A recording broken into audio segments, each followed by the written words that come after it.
Right. Good evening and welcome to TGT PGT Ada 24/7. I'm Professor Aishwarya Puri, your guide for English literature. Welcome to my class. Let's begin with our questions की series. मैंने अभी आपको पास में बहुत अच्छे questions कराए थे from the Victorian age poetry. अब मैं आपको आज से questions कराने वाली हूँ Victorian age novels से. ठीक है? Fiction करेंगे हम Victorian age का. So without any further ado, let's begin the class. पहला सवाल आपके सामने. In which Dickens novel does the character of Mr. Micawber appear?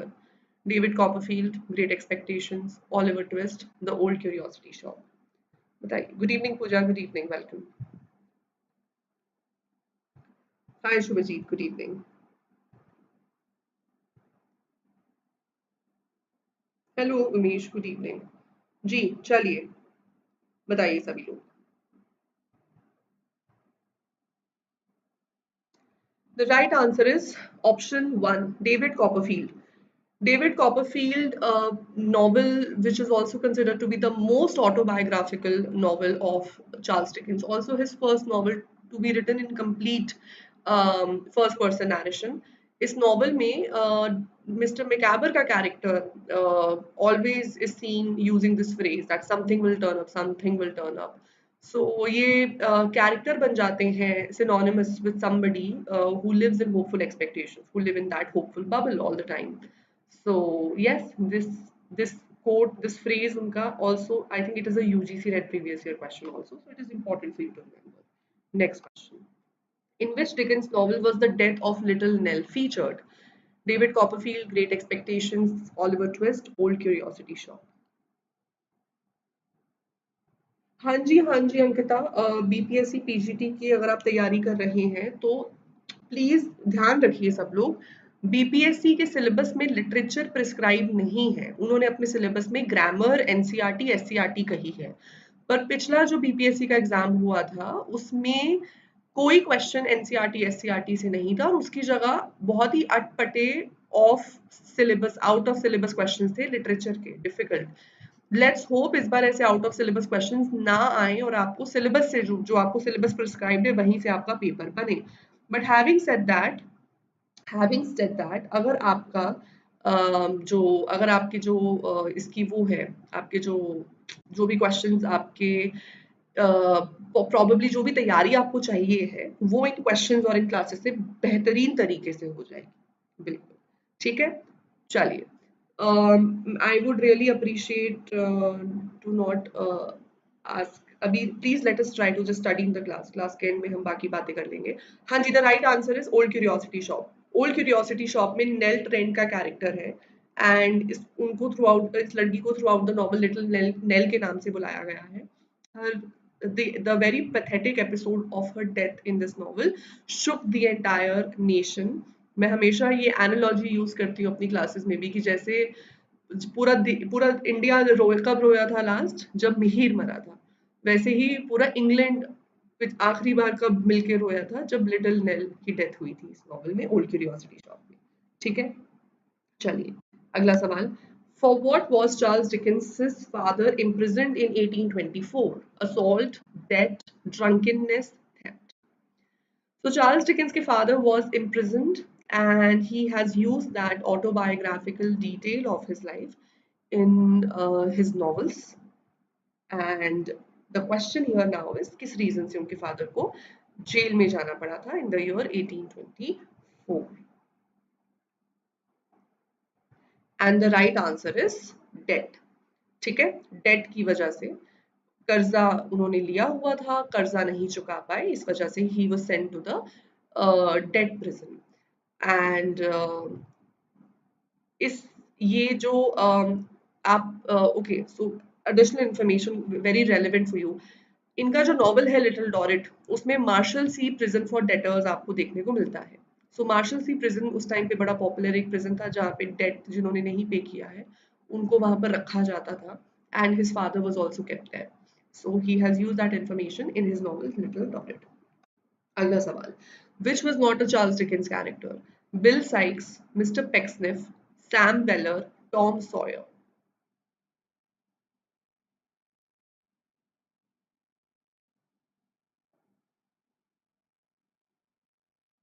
Which is not a Dickens Character. The right answer is Tom Sawyer. Tom Sawyer का character Mark Twain ने बनाया है. Tom Sawyer का character is in the novel The Adventures of Tom Sawyer. And इसमें आपको bill Sikes का character Oliver twist से है, मिस्टर पेक्सनिफ का कैरेक्टर मार्टिन चज़लविट से है, सैम वेलर का कैरेक्टर पिकविक पेपर से है. ओके.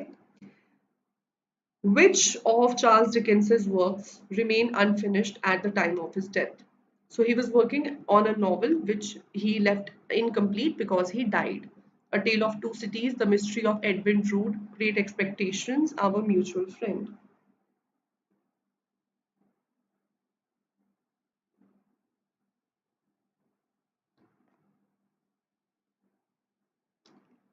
ये इस क्वेश्चन का आंसर आई एम श्योर आप सभी को पता ही होगा. The right answer is option 2, The Mystery of Edwin Drood.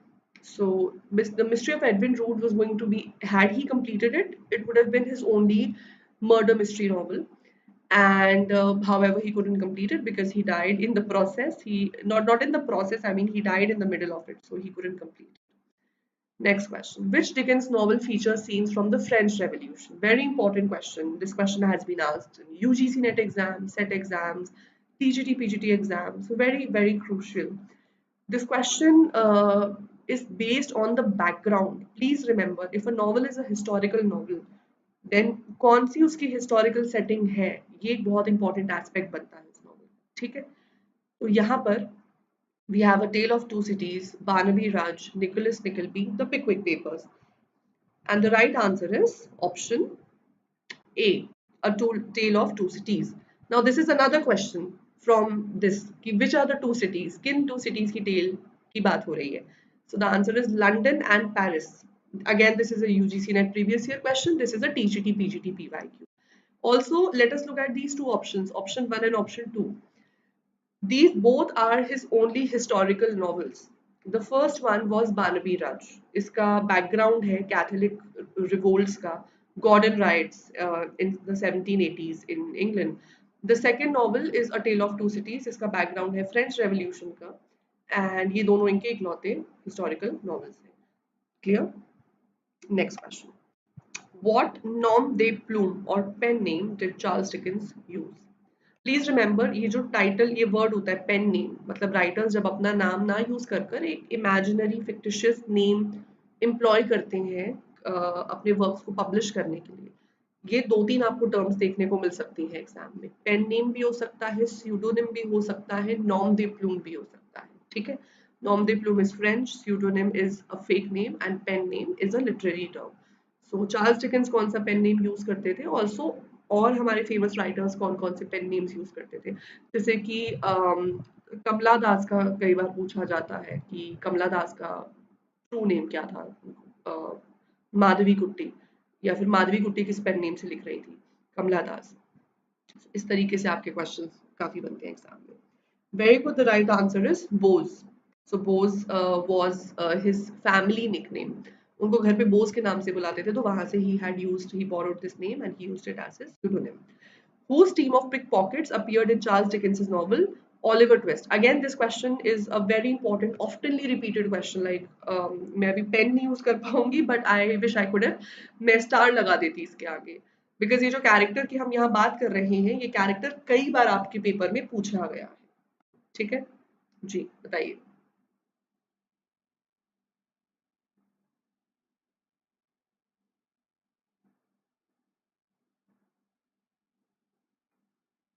Very good, guys. Very good. Very good. The right answer is Fagin. Fagin used to run this nexus of child pickpockets, children pickpockets, and so basically he was employing these children in a criminal activity. And also he is a Jewish character. So some people identified anti-Semitic tones in this novel. Next question. Which adjective describes a similarity to a Charles Dickens character or situation? ये question थोड़ा creative question है, मेरा ही बनाया question है. एक adjective बन गया है डिकेंस के नाम से आज. To so basically Charles Dickens के नॉवेल्स में आपको पता है, there is always a city, there is always a city which is dark and brooding. a city full of conspiracies, a city full of complexities and problems, and a character stuck in the middle of a situation. The environment is really dark and gloomy. Nothing seems to be right. इस तरीके की situations अगर आप अपने works में normally use कर रहे हैं या you come across a situation like that then what adjective do you use there very good Pooja the right answer is Dickensian Dickensian ये टर्म यूज हम आज करते हैं to describe such brooding situations poor social conditions और wild characters of which newspaper was Charles Dickens the founder and editor in 1846 this is again किसी आपका TGT PGT का ही PYQ ऐसा बना हुआ है किसी और फॉर्म में बना हुआ है लेकिन क्वेश्चन यही पूछ रहा था सेंट्रली क्वेश्चन यही पूछ रहा था जी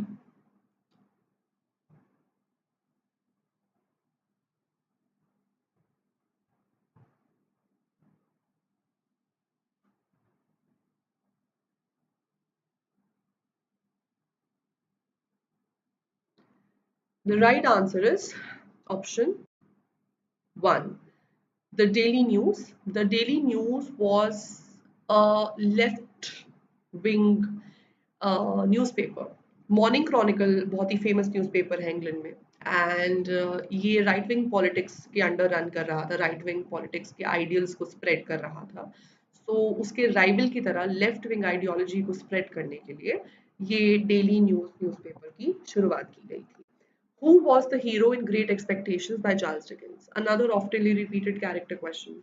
इस कैरेक्टर के ऊपर कई बार अलग अलग एग्जाम्स में क्वेश्चंस बने हुए हैं Paul, Pete, Percy, Pip.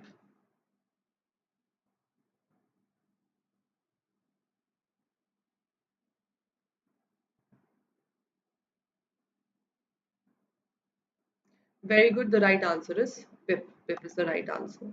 His full name is Philip Pirrip. This is also a question. ये भी question कई बार पेपर में बना हुआ है. Which institution was featured prominently in Charles Dickens' novel Oliver Twist? Oliver Twist में central कौन से social institution का critique है या फिर ये question ऐसे भी बन सकता है. Again ये question कई बार TGT PGT exams में पूछा गया है.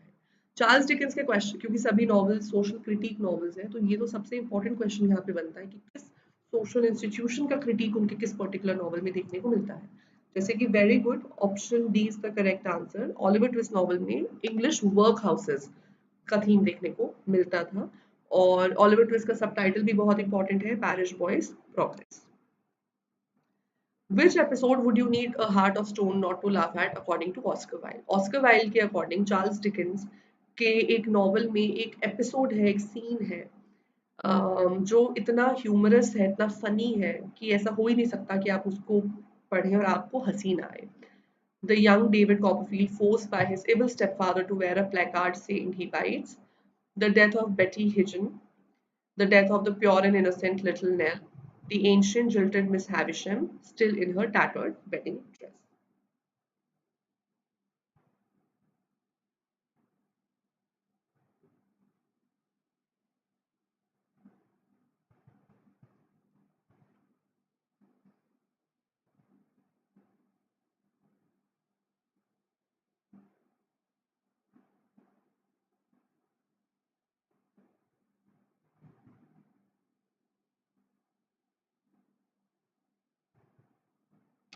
जी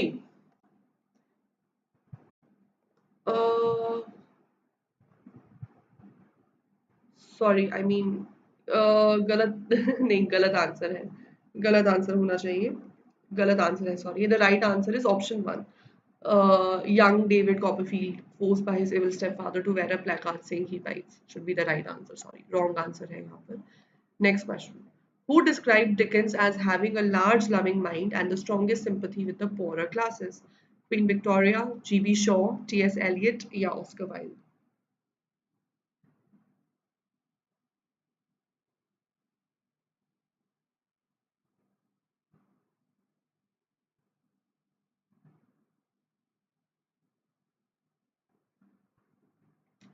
जी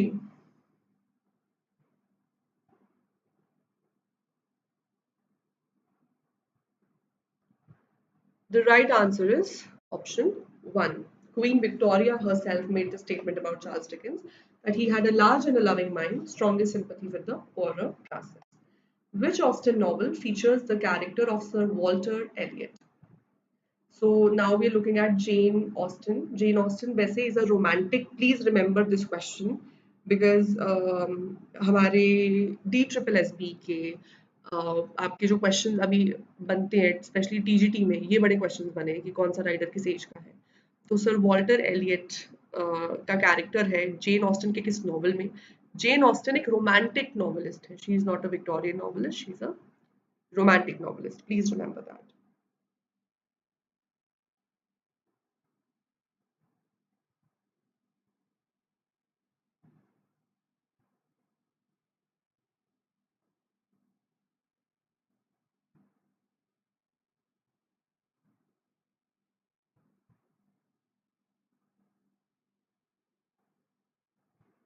जी the right answer is Persuasion ठीक है right What is the title of the short novel Austen wrote in 1795 but never published? एक शॉर्ट नॉवल है जॉन जेन ऑस्टन का जो उन्होंने लिखा था 1795 में बट कभी उसको पब्लिश नहीं किया लेडी समैंथा लेडी सारा लेडी शैरन लेडी सूजन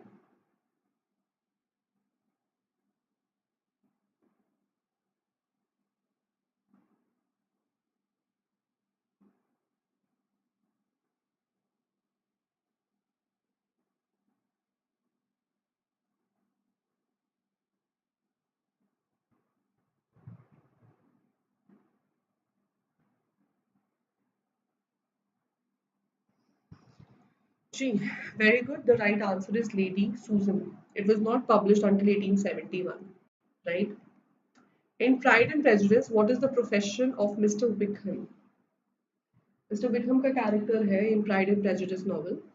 And what is his profession? Is he an army officer, a clergyman, a solicitor या फिर an undertaker? Ji.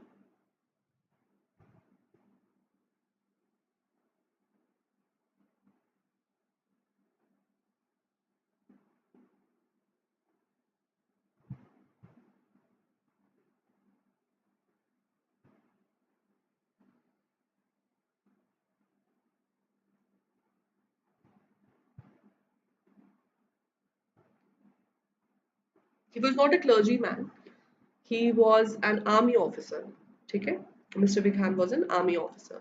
Who is the heroine of Mansfield Park? Very important. Again, a very, very important question. I like to put a star here. It is so important because this question has been asked multiple times in exams. Mansfield Park novel की heroine. Fanny Boyce, Fanny Bryce, Fanny Price, Fanny Rice. Sorry ये question जब मैं खुद बनाती हूँ तो थोड़ा सा क्रिएटिविटी यूज करने की कोशिश करती हूँ नॉवेल्स में टाइटल्स में कैरेक्टर्स में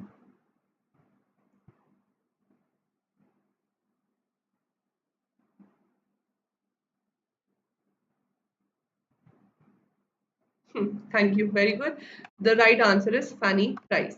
In Northanger Abbey, the heroine Catherine Morland enjoys reading what type of novels? Gothic, romantic, science fiction या फिर western?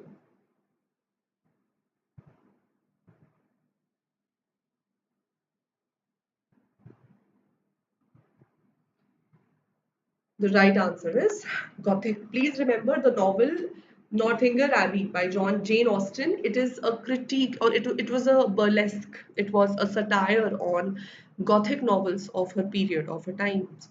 So इस नॉवल में जो हमारी मेन कैरेक्टर है कैथरीन मॉर्लैंड वो नॉवल में क्या पढ़ती दिखाई है क्या एंजॉय करती दिखाई है गॉथिक नॉवेल्स ठीक है G. In Pride and Prejudice, what is Mr. Darcy's first name? Fitzherbert, Fitzpatrick, Fitzroy, Fitzwilliam.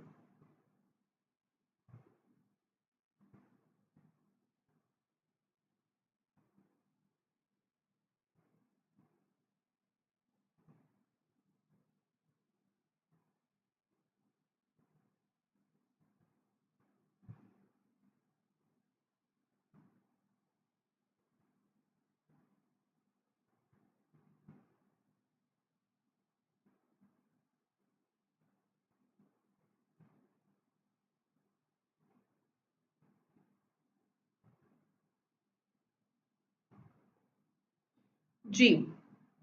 Very good. The right answer is Fitzwilliam. Mr. Fitzwilliam Darcy Fitzwilliam. Mr. Fitzwilliam Darcy, sorry. In Sense and Sensibility, Willoughby gives three reasons for not liking Colonel Brandon. Which of these is not one? Willoughby कहते हैं उनको colonel Brandon पसंद नहीं है for so and so reason. तीन देते हैं reasons. इनमें से कौन सा रीजन वो नहीं है? बताइए.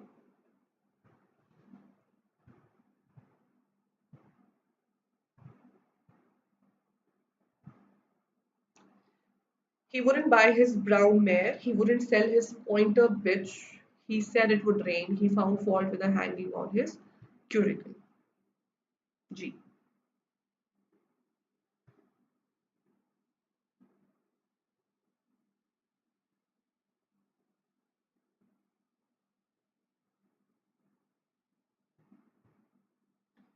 Option 4. The right answer is option 2. He wouldn't sell his pointer bitch. So he says that he has threatened me with rain when I wanted it fine.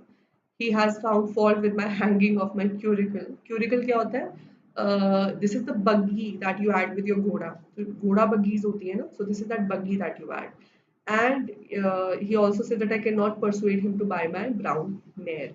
तो ये तीन reasons हैं जिसकी वजह से we see Willoughby not liking Colonel Brandon. He not selling his female dog to him is not one of the reasons for disliking. ठीक है? Which of Austen's novels inspired the popular 1995 movie Clueless? हाँ जी बताइए.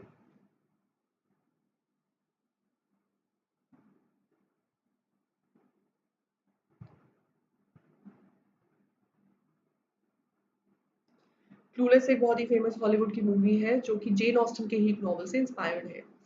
किस novel से inspired है? नॉर्थिंगर AB, Mansfield park, एमा, persuasion.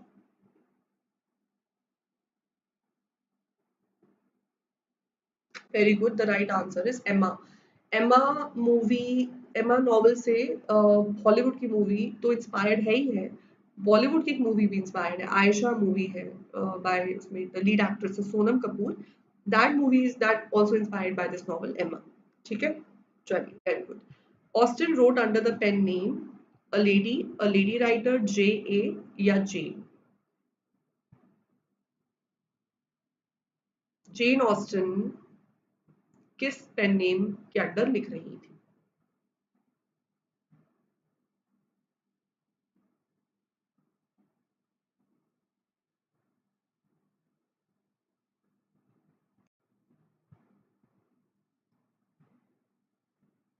Ji. The right answer is a lady. ठीक है. उनका जब नॉवेल्स पब्लिश होते थे she used to write by a lady नीचे, written by a lady. So yes. Next. What is the missing word in the opening line of Pride and Prejudice? Pride and Prejudice novel की opening lines बहुत ही famous हैं, कई बार papers में पूछी गई हैं. आपको ये स्टेटमेंट को कंप्लीट करना है.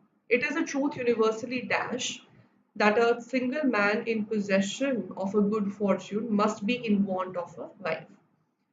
Options are acknowledged, allowed, accepted, agreed upon.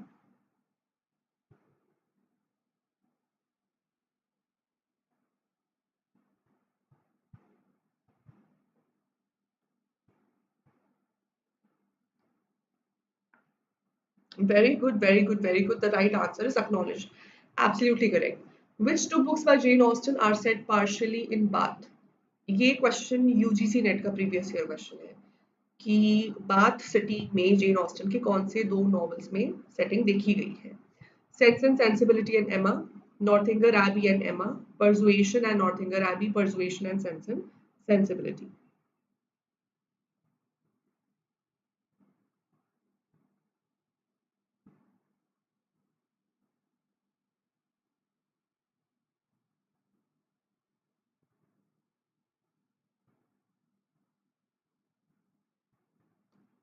The right answer is option 3. Persuasion और थिंगर एबी ये दोनों उनके नॉवेल्स हैं जिनमें सेटिंग्स आपको बाथ सिटी की देखने को मिलती है.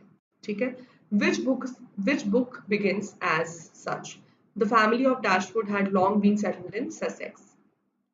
जेन ऑस्टन का एक नॉवल है जिसकी बिगिनिंग में हमें ये स्टेटमेंट देखने को मिलती है, या फिर आप ये सोचो कि कौन सा ऐसा नॉवल है जिसमें डैशवुड नाम से, डैशवुड सरनेम से, फैमिली नेम से कैरेक्टर्स देखने को मिलते हैं। Pride and Prejudice, Sense and Sensibility, Emma, Mansfield Park. Ankita, direct questions आते हैं, summary based questions, character based questions, कौन सा वर्क किस राइटर ने लिखा है, डायरेक्ट क्वेश्चंस। जी, the right answer is Sense and Sensibility. Sense and Sensibility novels में हमें डैशवुड फैमिली नेम देखने को मिलता है, and this is how the novel opens. What was Northanger Abbey originally called? Northanger Abbey का ये जो फेमस नॉवल है, which is a parody of Gothic novels, उसका ओरिजिनल टाइटल उन्होंने कुछ और सोचा था। What was that title called? Catherine, journey to Bath, imagination, या फिर सूजन? Yes, Kavita, it is relevant for TGT. It is relevant for DSSSB TGT. Okay? DSSSB TGT के लिए ये classes बिल्कुल relevant है. जी. The right answer is Susan. Originally उन्होंने उसका नाम रखा था Susan. ठीक है? फिर उन्होंने उसका नाम चेंज कर दिया था कैथरीन. उसके बाद उन्होंने नाम, उनके डेथ के बाद नॉवल का नाम नॉर्थिंगर एबी रखा गया. In which novel do you find the characters of Fanny Ferrers, Colonel Brandon, and Charlotte Palmer? ये कैरेक्टर्स आपको कहाँ पे देखने को मिलते हैं? चांदनी, मैंने एस्टेट पीवाईक्यू सॉल्व करवाए हुए यूट्यूब पे, आपको मेरा सेशन मिल जाएगा, इसी चैनल पे मिल जाएगा, और you can simply type Bihar estate English PYQs Aishwarya Puri. आप टाइप करें मेरे नाम से यूट्यूब पे, आपको मेरी क्लास मिल जाएगी। ठीक है? हाँ जी, Kavita, I have already deleted that person. आप लोग अपने अपने पार्ट्स पे डिलीट कर दीजिए, आपको फिर ऐसे डिस्टर्बिंग एलिमेंट्स के कमेंट्स दिखने बंद हो जाएंगे। ठीक है जी। The right answer is Sense and Sensibility. Sense and Sensibility में कर्नल ब्रैंडन, चार्लेट पाल्मर, फैनी फेरर्स का कैरेक्टर देखने को मिलता है.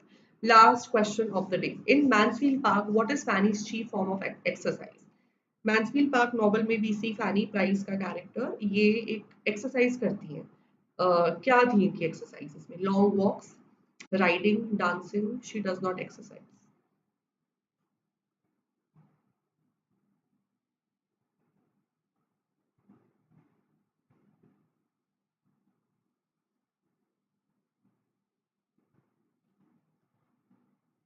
जी.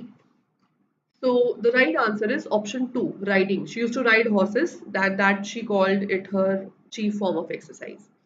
ठीक है? चलिए. तो इसी नोट पे मैं सेशन को एंड करना चाहती हूँ. Thank you so much everybody मेरे साथ इस सेशन में बनने के लिए. आज कल क्लास नहीं रहेगी, परसों होगी क्लास. अब सीधा परसों मैं आप लोगों से मिलूंगी 4 बजे यहीं पे. लेकिन कल आप आ सकते हो, कल यूजीसी नेट पे मेरी 2 घंटे की मैराथन है, तो आप उस क्लास में आ सकते हो. वो भी आपके लिए काफी बेनिफिशियल रहेगी. साथ ही साथ मदर्स डे के स्पेशल ओकेजन पे हमारे सभी बैचेस पर हमारे मेगा पैक, महा पैक पर आपको डबल वैलिडिटी ऑफर अवेलेबल है. और मैं जानती हूँ आप में से कोई भी अगर किसी भी एग्जाम की तैयारी कर रहे हैं तो डबल वैलिडिटी बैचेस का ही आप इंतजार कर रहे होते हैं, इस ऑफर का इंतजार करते हैं. So maximum discount or double validity avail करने के लिए you can use my code Y542 to enroll in any batches, and all the very best. Till then, take care, bye bye, have a good day. Thank you.